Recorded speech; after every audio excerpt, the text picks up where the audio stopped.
En enero de 2002, un argentino llamado Roberto fue al banco a retirar sus ahorros. Tenía $40,000 guardados, su vida entera dentro de una cuenta.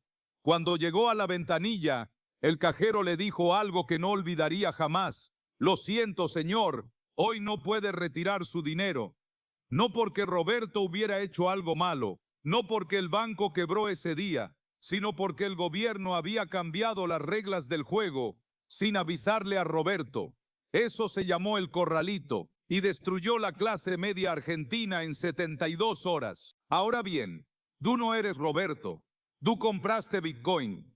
Eso que se supone que nadie puede confiscar, nadie puede congelar, nadie puede tocar. Bitcoin llegó a $104,000 en noviembre de 2024. Los ETFs institucionales llegaron, BlackRock llegó, los grandes fondos llegaron. Y tú te preguntas lo mismo que me pregunté yo. ¿Por qué si llegaron los institucionales? Si los ETFs existen, si la adopción es real, Bitcoin sigue rebotando entre 85,000 y 98,000 dólares como un toro enjaulado. Mi nombre es Don Vero y lo que voy a contarte hoy no es una teoría conspirativa. Es el mismo mecanismo financiero que destruyó a México en 1982, a Venezuela en 2013 y que ahora mismo está apuntando al corazón de Bitcoin. Suscríbete, dale like si esto te ayuda y presta atención, porque lo que viene cambia cómo ves el mercado para siempre. Para entender lo que está pasando con Bitcoin, necesito llevarte a México. Año 1982. México había pedido prestado miles de millones de dólares a bancos internacionales. El argumento era simple: petróleo, infraestructura, crecimiento. El futuro brillaba, pero había un detalle que nadie explicó bien al pueblo mexicano. Esa deuda estaba denominada en dólares, no en pesos, en dólares.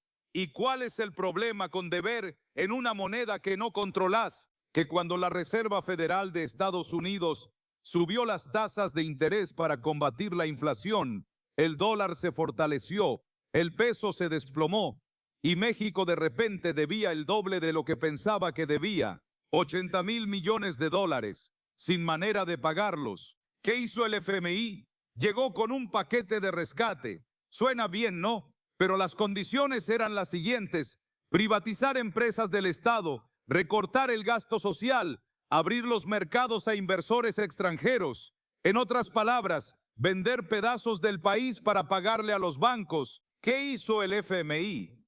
Llegó con un paquete de rescate. Suena bien, ¿no? Pero las condiciones eran las siguientes: privatizar empresas del Estado, recortar el gasto social, abrir los mercados a inversores extranjeros. En otras palabras, vender pedazos del país para pagarle a los bancos. Esto tiene nombre, se llama espiral de deuda y es tan vieja como el capitalismo, pero no necesitas ir a México para entenderlo. Pensá en algo más simple. Tenés una casa que vale 500,000 dólares, sacás un crédito de 100,000 dólares a tasa variable. Hoy pagás 400 dólares por mes, manejable, pero el banco sube las tasas. Ahora pagás 900, después 900. Tu sueldo no cambió. Tenés tres opciones. 1, vendés la casa. 2, te refinanciás. Más deuda para pagar deuda. 3, no pagás y el banco se queda con todo. Ahora escala eso. En lugar de una casa de 500,000 dólares, imagina 60,000 millones de dólares en Bitcoin. En lugar de un crédito hipotecario, imagina 16,000 millones en bonos convertibles y acciones preferidas. Y en lugar de un propietario nervioso, imagina una empresa que cotiza en bolsa, cuyo precio de acción determina si puede conservar su Bitcoin o si tiene que venderlo. Esa empresa existe, se llama MicroStrategy, y entender su situación es la clave para entender por qué Bitcoin está donde está. Esa empresa existe, se llama MicroStrategy, y entender su situación es la clave para entender por qué Bitcoin está donde está. Antes de seguir, una aclaración importante. No estoy diciendo que haya una conspiración en un cuarto oscuro. No tengo grabaciones de banqueros planeando esto en secreto. Lo que sí tengo es algo más poderoso, historia. Y la historia muestra que esto ha pasado antes, muchas veces, y que es completamente legal. Sobre el papel, MicroStrategy es una empresa de software. Vende herramientas de inteligencia de negocios. Pero eso es como decir que Cristiano Ronaldo es un señor que juega a la pelota. En la práctica, MicroStrategy se convirtió en el vehículo de Bitcoin más grande del mundo. Un fondo de Bitcoin disfrazado de corporación. Al momento de grabar esto, tienen aproximadamente 40 mil Bitcoin. Al precio actual, eso vale alrededor de 45 mil millones de dólares. Pagaron cerca de 27 mil millones. Ganancia no realizada, 18 mil millones. Suena espectacular, ¿verdad? Pero acá viene el detalle que nadie te cuenta en las noticias financieras. MicroStrategy financia sus compras de 3 maneras. Vende acciones de la empresa, emite bonos convertibles, deuda con intereses, emite acciones preferidas, con dividendos obligatorios. Y acá está la trampa. Los bonos tienen intereses que hay que pagar. Las acciones preferidas tienen dividendos que no son opcionales. Si no los pagas, entras en default.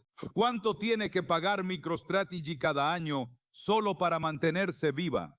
Aproximadamente 700 millones de dólares. Eso es casi 2 millones de dólares por día. ¿Y de dónde sale ese dinero? Su negocio de software genera unos 100 millones de dólares de flujo de caja libre. Eso no alcanza. Por eso acumularon una reserva de efectivo de aproximadamente 900 millones de dólares. A ese ritmo de gasto, esa reserva dura aproximadamente 20 meses, menos de 2 años. Y eso nos lleva al mecanismo central que necesitas entender. MicroStrategy cotiza lo que se llama una prima sobre su valor neto de activos. Explico en simple. Si tomas todo el Bitcoin que tienen, le restas toda la deuda, el valor real de la empresa sería, digamos, 30 mil millones de dólares. Pero el mercado la valoriza en 50 mil millones. ¿Por qué? Porque los inversores creen que van a seguir comprando Bitcoin y que Bitcoin va a seguir subiendo mientras la acción cotice con prima. El ciclo funciona perfecto. Venden acciones o no compran más Bitcoin, o no Bitcoin sube, o no acción sube, o no venden más acciones, o no compran más Bitcoin. Un círculo virtuoso. Pero el círculo tiene un punto de quiebre. ¿Qué pasa si la acción deja de cotizar con prima? ¿Qué pasa si el mercado decide, ¿por qué voy a pagar 50 mil millones por una empresa que vale 30 mil millones? Si la acción cae por debajo del valor de su Bitcoin, vender acciones equivale a vender Bitcoin con descuento. Ya no pueden emitir acciones nuevas. La única fuente de dinero nuevo desaparece y entonces solo queda la reserva de efectivo, que dura 20 meses. Y una vez que esa reserva se agota, tienen que vender Bitcoin para pagar sus deudas. Y cuando empiezan a vender Bitcoin, el precio de Bitcoin baja. Y cuando el precio de Bitcoin baja, la acción de MicroStrategy baja más. Y cuando la acción baja más, necesitan vender más Bitcoin para pagar. Esto es la espiral de la muerte. El mismo mecanismo que hundió a México en 1982. El mismo que dejó a Roberto sin sus ahorros en Argentina en 2001. Solo que esta vez, el activo en el centro no son pesos ni petróleo. Es Bitcoin. Y ahora llegamos a la pregunta oscura. ¿Por qué alguien querría empujar a MicroStrategy a esta situación? Imagina que sos un banco de inversión importante. Tenés clientes institucionales, fondos de pensión, fondos soberanos, endowments universitarios. Estos clientes quieren exposición a Bitcoin, pero no pueden comprarlo directamente. Demasiado volátil, problemas regulatorios, custodia complicada. Y si en lugar de pagar 95 mil dólares por Bitcoin, pudieran comprarlo efectivamente a 70 mil o 75 mil. ¿Cómo? Si MicroStrategy entra en crisis y necesita vender Bitcoin urgente, no va a venderlo en el mercado abierto. Va a llamar a los grandes bancos y hacer lo que se llama una operación en bloque, block trade. Necesito vender 5.000 millones de dólares en Bitcoin. ¿Quién lo toma? Y los bancos responden, lo tomamos, pero con un descuento del 15% porque estamos asumiendo el riesgo. De repente, esos bancos acaban de adquirir miles de millones en Bitcoin a precio de remate para revenderlo a sus clientes institucionales con ganancia o para quedárselo. Pero para que eso pase, necesitan que MicroStrategy esté en problemas y la herramienta para crear esos problemas es perfectamente legal. Vender en corto la acción. Si apostas a que MicroStrategy va a bajar, cada punto que cae te hace ganar dinero. Y mientras más presión pones sobre la acción, más cerca está MicroStrategy de tener que activar el ciclo de ventas. Ahora bien, quiero ser muy claro aquí. No tengo pruebas de un complot coordinado. No hay una sala de reuniones donde los banqueros se juntan a planear la caída de Bitcoin. Pero hay algo más concreto que una conspiración: incentivos. Y la historia financiera está llena de casos donde los incentivos crearon exactamente el mismo resultado. En los primeros años del 2000 existía una estructura financiera llamada Pipe Deals, inversión privada en capital público. Un tipo específico se llamaba convertible sin piso, floorless convertible. ¿Cómo funcionaba? Una empresa necesitaba plata, iba a un fondo. El fondo le prestaba 10 millones de dólares, pero en vez de pagar en efectivo, la empresa pagaba en acciones y había un detalle diabólico. Cuanto más bajaba el precio de la acción, más acciones tenía que entregar. ¿Cuál es el incentivo del fondo? Empujar el precio hacia abajo. Cuanto más bajo, más acciones reciben. La SEC investigó cientos de estos casos. Lo que encontraron fue devastador. Las empresas que entraron en estos acuerdos vieron sus acciones caer un 34% en promedio en un año. El 85% tuvo retornos negativos. El 48% fue completamente eliminada de la bolsa. Esto no es teoría. Esto pasó. Empresas reales, accionistas reales que perdieron todo y era completamente legal. MicroStrategy no tiene ese tipo de estructura exacta, pero la dinámica psicológica es similar. En febrero de 2025, la acción de MicroStrategy cayó tanto que el mercado valoraba toda la empresa en 10.000 millones de dólares menos que el Bitcoin que tenían. Podías comprar acciones de MicroStrategy y efectivamente comprar Bitcoin con un 18% de descuento. ¿Por qué haría eso el mercado? Porque el mercado estaba descontando el riesgo de la espiral. Estaba diciendo, sí, tienen Bitcoin, pero también tienen 16.000 millones en deuda. Si algo sale mal, van a tener que vender ese Bitcoin, y cuando lo hagan, todos vamos a perder. Durante ese mismo periodo, hubo un interés vendedor masivo, short interest, en la acción, miles de millones de dólares apostando a la baja.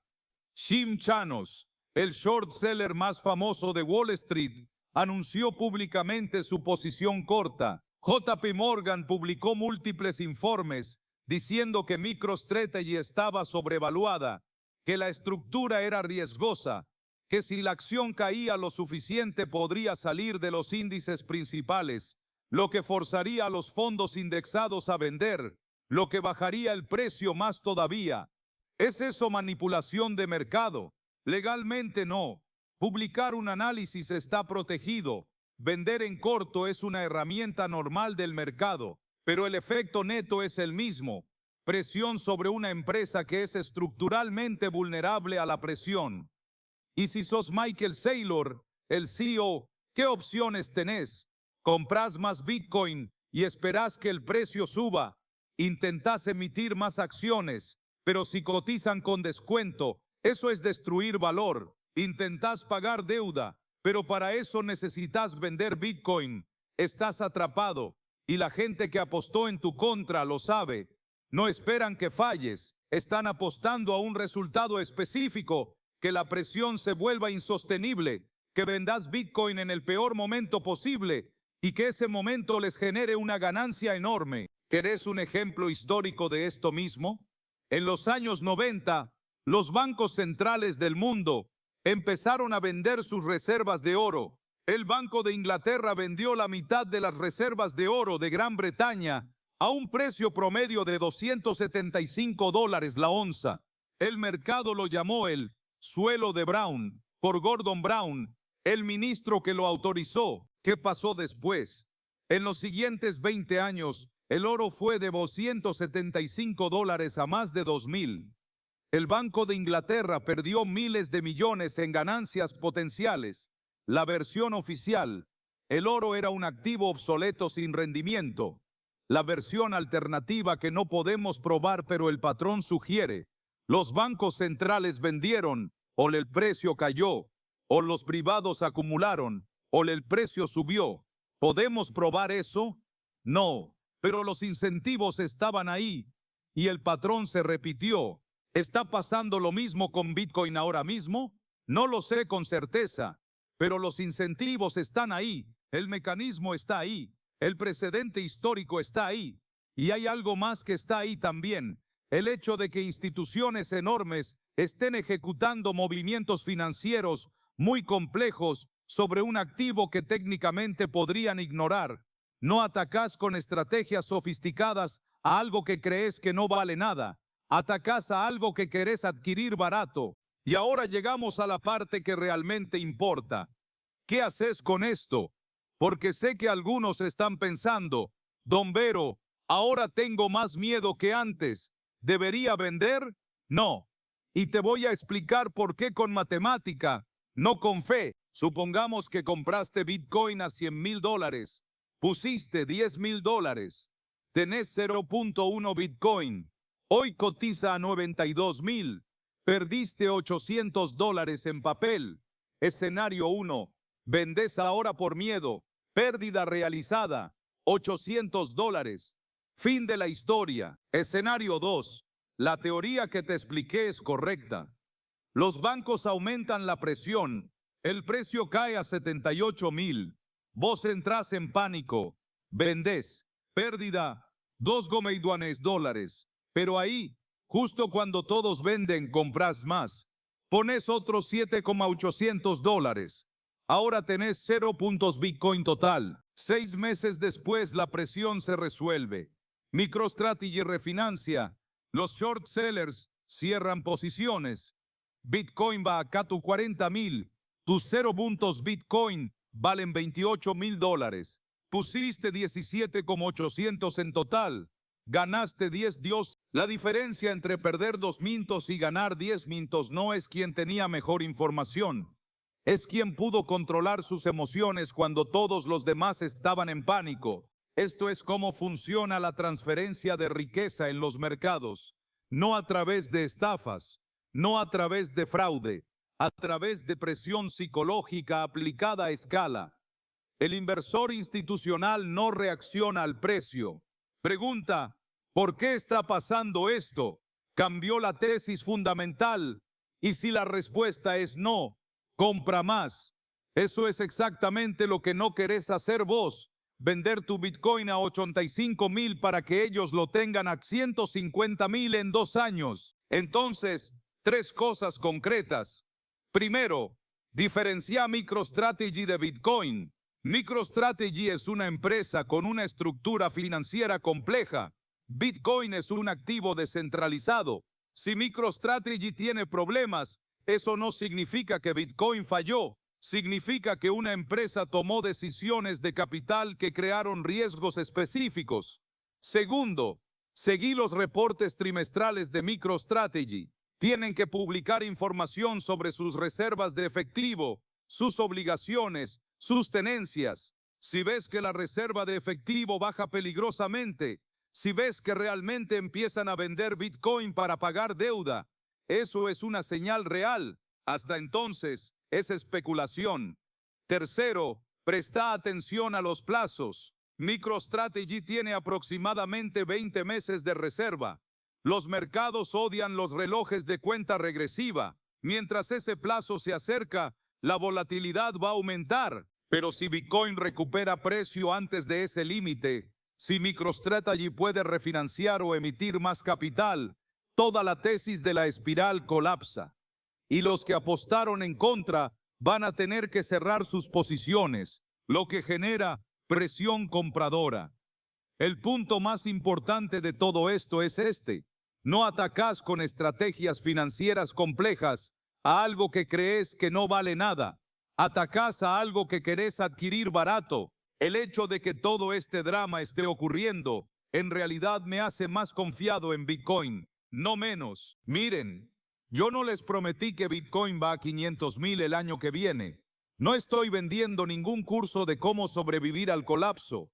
Lo que hice fue mostrarte los mismos mecanismos que hundieron a México, que dejaron a los argentinos sin sus ahorros, que convirtieron el petróleo venezolano en cadenas en vez de en libertad, y que hoy mismo podrían estar siendo usados contra el activo más interesante que existe. Miren, yo no les prometí que Bitcoin va a 500,000 el año que viene.